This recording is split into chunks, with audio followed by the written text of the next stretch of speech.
वो कह रहे हैं वो भी यंग है साहब, आप उनकी नौजवानी पर दावा उनको ही करने थे। हाँ मुफ्ती साहब आप यंग, हाँ पूछे।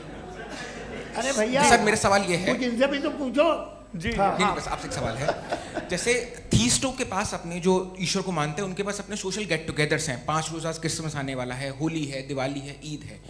एथिस्ट क्या ऑफर कर रहे हैं? मतलब मैं इनकी दुकान से बोलूं मैं आना चाहता हूं उस तरफ, पर मैं अट्रैक्ट नहीं हो पा रहा हूं। मैं सोशल गेट टुगेदर्स क्या है आपके पास? वो ये कह रहे हैं कि जो धार्मिक लोग हैं, अलग अलग धर्म के लोग, उनके उत्सव त्योहार कॉन्ग्रेगेशन बहुत हैं। अब आपको मैं एक सुनाता हूँ, यहाँ हिस्टोरियन भी बैठे हैं। मृदुला जी आप बताइएगा सही है क्या?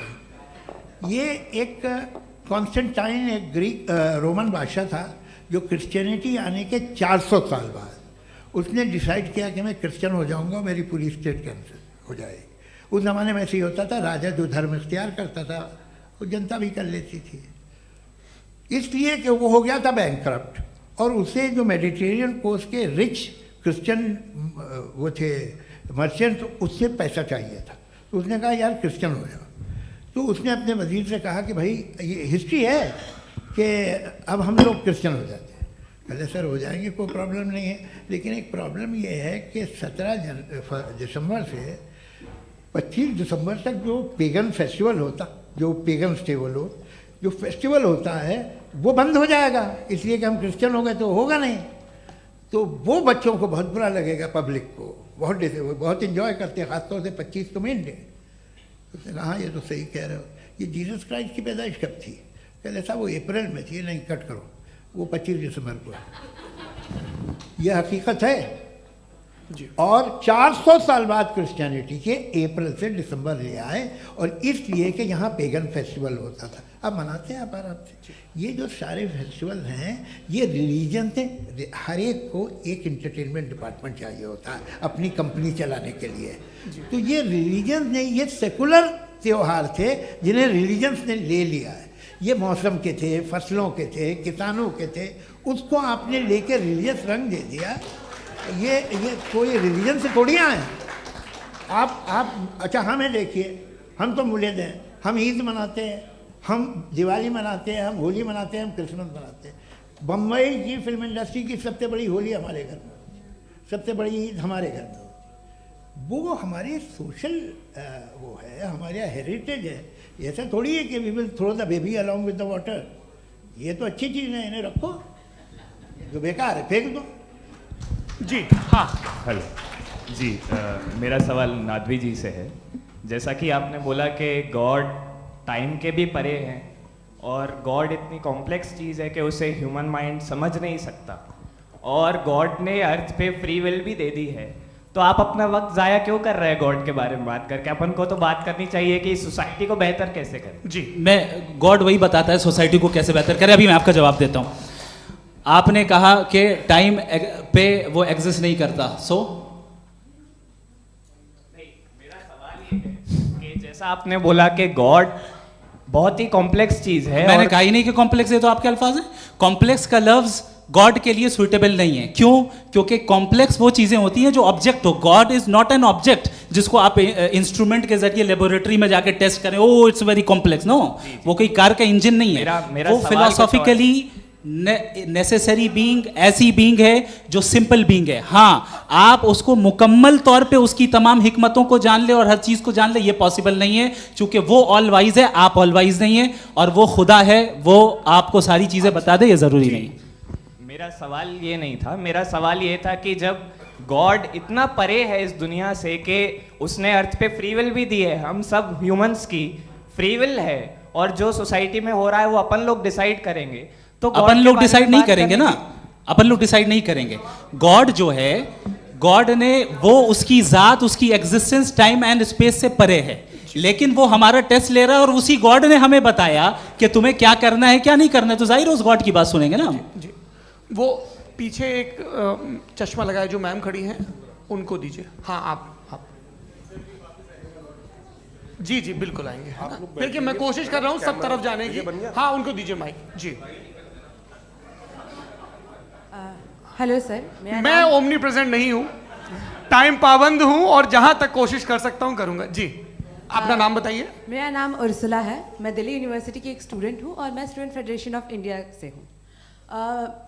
मेरा सवाल मुफ्ती जी से है कि इस हॉल के इस कमरे में बैठ के हम लोग रेप की मोरालिटी के बारे में फिलोसफिकली बात तो कर सकते हैं, बट असलियत ये है कि रोज़मर्रा की ज़िंदगी में औरतें रेप के थ्रू गुजरती हैं और हम लोग सिर्फ नंबर्स पे इस तरह नहीं देख सकते, क्योंकि कितनी औरतें हैं इन कंट्रीज़ में जहाँ पे आप बता रहे हैं कि केसेस कम हैं, जिनका एक्सेस है कि वो जाके केस फाइल कर सकें। कितनी औरतें हैं जो जिनको काम करने की आज़ादी है उन कंट्रीज़ में। यूरोप में ये आज़ादी आ गई, यूरोप में ये रूल्स आ गए, तो हम आज उसके बारे में बात कर पा रहे हैं। जी, जवाब। आपने ये कहा कि कमरे में बंद होकर हम लोग इस पर फिलोसफिकली बात कर सकते हैं, लेकिन हकीकत में क्या हो रहा है, वो ग्राउंड लेवल पे क्या हो रहा है जो बहुत गलत हो रहा है, और वो सफ़र कर रही हैं। आई एग्री, बहुत गलत हो रहा है, और जो गलत हो रहा है उसको हमें रोकना है। और क्यों रोकना है, वो गलत क्यों है? हमारे पास इसका ऑब्जेक्टिव फाउंडेशन है, इनके पास उसका ऑब्जेक्टिव फाउंडेशन नहीं है। मैं ये कहना चाह रहा हूँ कि जहाँ पे भी जुल्म हो रहा है, जहाँ पे भी औरत पे जुल्म हो रहा है, या उसकी इज्जत लूटी जा रही है, या उसे तकलीफ पहुँचाई जा रही है, और सिर्फ औरत नहीं, किसी इंसान के ऊपर भी जुल्म हो रहा है, तो उसके खिलाफ खड़ा होना, ये मॉरलिटी हमारे पास गॉड के पास से आई है। वरना जावेद साहब तो कह रहे हैं कि जो है मेजॉरिटी डिसाइड करेगी, तो मेजॉरिटी तो कभी भी बदल सकती है।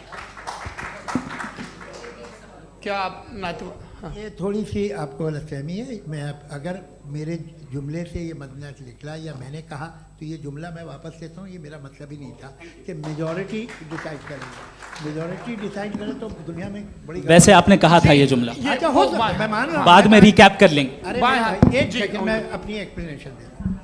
मुनासिब बात यह है कि हम सब के सब दिल में जानते हैं कि क्या अच्छा है क्या बुरा है, हमें पता है अच्छी तरह से। जो लोग बुरे काम करते हैं उन्हें भी मालूम अच्छा क्या है।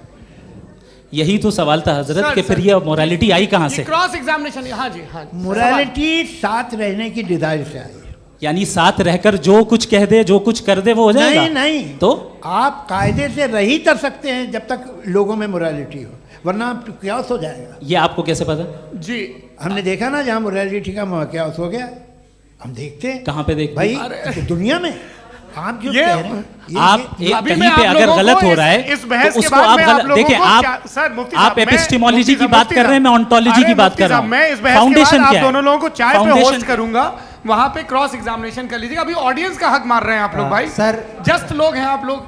और ये भाई ये एक हाँ, बच्चे- उधर उधर आएंगे, उधर इनको आएंगे। भी। जी सर, आएंगे आएंगे। अच्छा सर मेरा नाम लईकुर रहमान है और मैं अलीगढ़ मुस्लिम यूनिवर्सिटी का स्टूडेंट हूँ।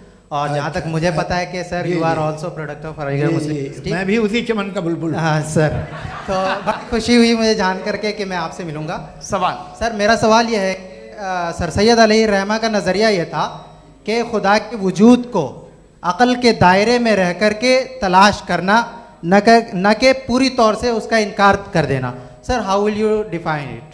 नहीं तो ये तो आप इन्हें बताइए। ये सर, अकल सवाल में रह आपसे। के खुदा का वजूद साबित कर रहे हैं। तो सर आपने सैयद इनकार मना किया। कर रखा है, इस वजह से मेरा क्वेश्चन उन्होंने आपसे। यही सर से एक सेकंड, सर सैयद ने यही कहा ना कि जी। अकल से आप खुदा के वजूद को हाँ। साबित नहीं कर सकते, यही कहा ना भाई। वो उन्होंने कहा कर सकते हैं, और वो कर दिया हाँ, गया आज। हाँ, वो फोन दो। तलाश करना या साबित करना अकल से अकल से नहीं सर हो सकता। सर, अरे सवाल तो सुन लीजिए जी। अकल से नहीं हो सकता है, यही कहा ना आपने। अक्ल से हो सकता है। अरे वो यही कह रहे हैं भाई, आप बता रहे हो सकता है, वो तो कुछ और। आप अगर सर देखो नौजवान, फोन ले लो, वो इतनी कमाल की यूनिवर्सिटी है। अरे भाई दे दो मेरी ना बात जरा तो- एक मिनट, अरे दे दो मेरे भाई, माइक। मेरी बात सुनो, नहीं, माइक मैं पे समझ- बोलो ताकि जो लाखों लोग देख रहे हैं। माइक दे दो ना। अरे देंगे ना माइक, तुम ठहरो तो। हाँ सर मेरा सवाल ये था कि सर सैयद अलैहि रहमा का एक नज़रिया था अपना कि खुदा का जो वजूद है उसको अक़ल के दायरे में रह करके तलाश करना है, न कि पूरे तौर से इनकार कर देना है। ये उनका कॉन्सेप्ट था। लेकिन मेरा सवाल ये है कि आप इसको कैसे डिफाइन करते हैं, एक्सप्लेन कैसे करेंगे? मैं आपसे मैंने जानना अक़ल चाहता के दायरे हूँ, में चूँकि you are the product of Aligarh Muslim University. मुझे अकल के दायरे में रख के मैंने बहुत तलाश की, मुझे मिला नहीं। हाँ, ये इधर उधर वो चश्मा लगाए जो, हाँ उनको दे दीजिए। जी जी फटाफट पूछिए, बस 5 मिनट है, 5 मिनट में खत्म हो रहा है। हाँ अस्सलाम वालेकुम मुफ्ती साहब एंड मेरा सवाल जावेद अख्तर साहब से। क्या नाम है आपका? अरे भैया सब मुझे तो क्या पूछ रहे हो यार? हाँ। फैज फैज पूछिए फैज साहब। तो मेरा सवाल ये है कि अभी जो एथियस्ट है वो problem of evil argument use कर रहे हैं अगेंस्ट मुस्लिम्स, राइट? कि इस दुनिया में इतना सारा ईविल है और अगेंस्ट मुस्लिम तो यहाँ अगेंस्ट थियस्ट। हाँ थोड़ा सा करेक्ट कर लीजिए भाई, पूरी मशक्कत ही इसी बात की थी कि किसी एक मजहब पे बात न टिके। जी, तो बेसिकली ये आर्ग्यूमेंट ऐसा है कि इस दुनिया में इतना ज़्यादा ईवल एग्जिस्ट करता है और अगर एक ऑल गुड गॉड है तो वो रोकता क्यों नहीं है? लेकिन इस सवाल में एक हिडन अजम्पशन ये है कि इस दुनिया में ईवल एग्जिस्ट करता है। अब एथियस्ट ये कैसे ऑन्टोलॉजिकली प्रूव कर सकते हैं कि इस दुनिया में ईवल एग्जिस्ट करता है? मैं आपको बताता हूँ, थोड़ा सा समझा। नहीं सर आप हम लोग इनको सुनने आए। नहीं please don't do that. I want to explain ontologically. नहीं हम समझ गए सर, इनको अब जवाब देने दीजिए। अच्छा सवाल पूछ लो। मैं अभी तक क्या था वो मैं थोड़ा सा ऐड ऑन कर लेता हूँ। तुम गुरु, तो हम जब इसका राउंड 13 करेंगे ना तब तुमको स्टेज पे बिठाएंगे। जी तो हाँ जल्दी से। तो देखिए एथियज्म के हिसाब से सब कुछ रैंडमली बन गया है, सब कुछ एटम्स और मॉलिक्यूल्स है। एक पत्थर में और मुझ में सिर्फ इतना फर्क है कि हम लोग एटम्स और मॉलिक्यूल्स का अलग अलग रीअरेंजमेंट है। अब एक पत्थर को कोई इंसान तलवार से 2 टुकड़ों में काट दे या मुझे, according to atheism it is same. There is no evil and good according to atheism. जी अच्छा, फैज साहब का सवाल ये है कि हाँ कोशिश भी करते तो इससे गलत सवाल नहीं कर पाते।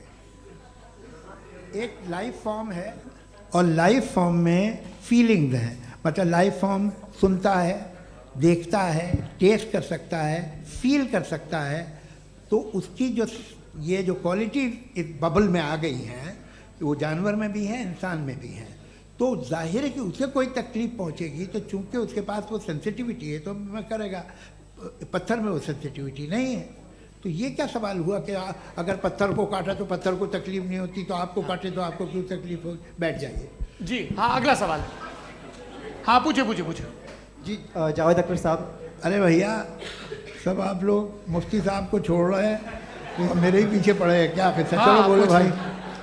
You asked how God can exist when children die in Gaza. हाँ You asked how God can exist when children die in Gaza, and you also mentioned the rise of atheism in Europe.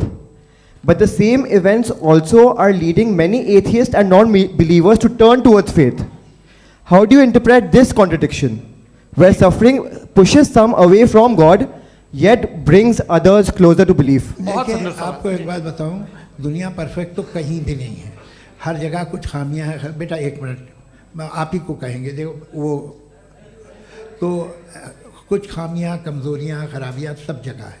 लेकिन अगर देखोगे ईमानदारी से कि दुनिया सबसे ज़्यादा महज़ब कहाँ है, एक आम शहरी को कहाँ हुकूक हासिल हैं, वो बोल सकता है, अपनी मर्ज़ी से काम कर सकता है, अपनी मर्ज़ी से राय दे सकता है, हुकूमत के ख़िलाफ़ बोल सकता है, बरसरे इक़्तिदार लोगों के बारे में बोल सकता है, सरमायादारों के ख़िलाफ़ बोल सकता है। तो आपको ये स्कैंडिनेवियन कंट्रीज़ में मिलेगा, वेस्टर्न यूरोप में मिलेगा। मैं नहीं कह रहा वो परफेक्ट है, बिल्कुल नहीं, वहाँ बहुत ख़राबियाँ भी हैं, परफेक्ट तो कोई। लेकिन जिन जिन मुल्कों में, लैटिन अमेरिका देखो, गल्फ़ देखो, वहाँ पर आपको ये ज़रूर है कि रेप नहीं होते होंगे। रेप की ज़रूरत क्या है भाई? उसको तो ख़रीद लो, घर में रखो, सड़क पर रेप करने की क्या ज़रूरत है? मगर सुनिए, मगर हकीकत ये है कि वहाँ शख्सी आज़ादी राय देने की, बोलने की नहीं है। जी ये एक आखिरी सवाल मुफ्ती साहब से। हाँ मैम, इनको माइक दीजिए। शुक्रिया। मेरा नाम मनीषा है, मैं हरियाणा से आई हूँ। मैं मुफ्ती साहब से एक बात पूछना चाहती हूँ। आप बार बार जावेद साहब को कॉन्ट्राडिक्ट तो कर रहे हैं कि आपने ये कहा, लेकिन आप भी अजम्पशंस के बेसिस पे बात कर रहे हैं। आपने खुदा के होने का कौन सा प्रूफ पेश किया है, खुदा की एग्जिस्टेंस का? अब इस सवाल को अलग रहने दीजिए, कौन एथीस्ट है कौन नहीं है। और दूसरी बात जो आपने एक छोटी सी कही थी कि ये फ्री विल का इस्तेमाल करता है इंसान अपनी, लेकिन इस फ्री विल का इस्तेमाल में मतलब खुदा ने ये दे दी सबको ये इजाज़त कि वो कितना घिनौनापन और कितने ज़्यादा ख़राब से ख़राब तरीके इस्तेमाल कर सकते हैं। जवाब सुनते जी। आप फ्री विल को मानती है ना, या कहती है कि फ्री विल नहीं है ना? मानती है ना?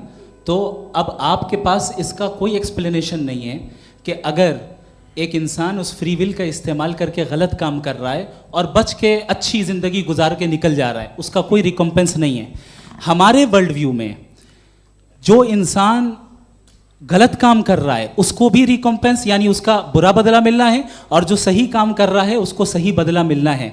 लिहाजा जो फ्री विल है वो इस तरीके से है कि एक लिमिटेड टाइम तक खुदा ने मोहलत दी है। ऐसा ही नहीं कि छूट दे दी, जो करना है करते रहो हमेशा।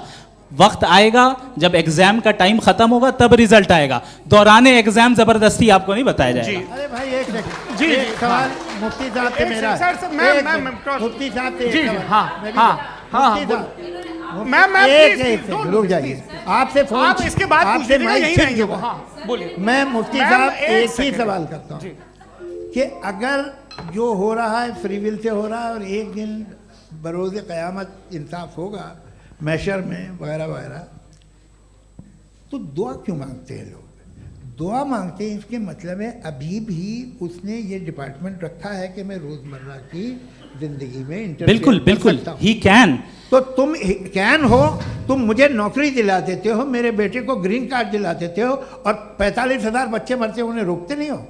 नहीं तो क्या आप ये कह रहे हैं कि इस दुनिया में जालिमों को कभी पकड़ ही नहीं होती है? अरे जो भी पकड़ होगी वो बच्चे रोते हैं। बिल्कुल, देखें वो औरतें मैंने रोती अपने हैं, ओपनिंग इनके बच्चे स्टेटमेंट में मरते यही कहा था आप कि मुझे जनाब नौकरी जावेद दिलवा साहब सिर्फ रहे हैं, इमोशनल मेरी आर्गुमेंट बेटी की जैसे दिस इज एन शादी इमोशनल करा रहे हैं। आर्गुमेंट। ये छोटे मोटे देवियों और इसके सज्जनों, पीछे देवियों और इसके सज्जनों, पीछे का रीजन मैंने बताया क्या है, देखिए इसके मैं पीछे का बार-बार यहाँ विजडम क्या है पर मैंने बताया। मंच से आप लोगों को सज्जनों इसलिए कह रहा हूं ताकि थोड़ा सा आपके कॉन्शियस पे जोर रहे कि आपको ऑर्डर बचा के रखना है। वक्त तय हुआ था, ये वक्त पूरा हुआ, आपने इतने धैर्यपूर्वक सुना, मैं आप सबका बहुत बहुत शुक्रगुजार हूं। यदि इन दोनों विद्वानों की इच्छा होगी तो कभी हम इस बातचीत का राउंड 2, राउंड 3, यही तो देखिए खूबी है इंसान की कि बहस मुबाहसे में वो पड़ा रहता है। आप लोगों ने बड़े धैर्य का परिचय दिया, बहुत बहुत शुक्रिया। इसी के साथ ये बातचीत यहाँ पे अब आप समाप्त लोग को होती है। मैं एक बात बता दूं, ये सारी बहस हो गई, अब मुफ्ती साहब और बड़े मुफ्ती साहब इन साथ के साथ मैं खाना खाने वाला हूँ।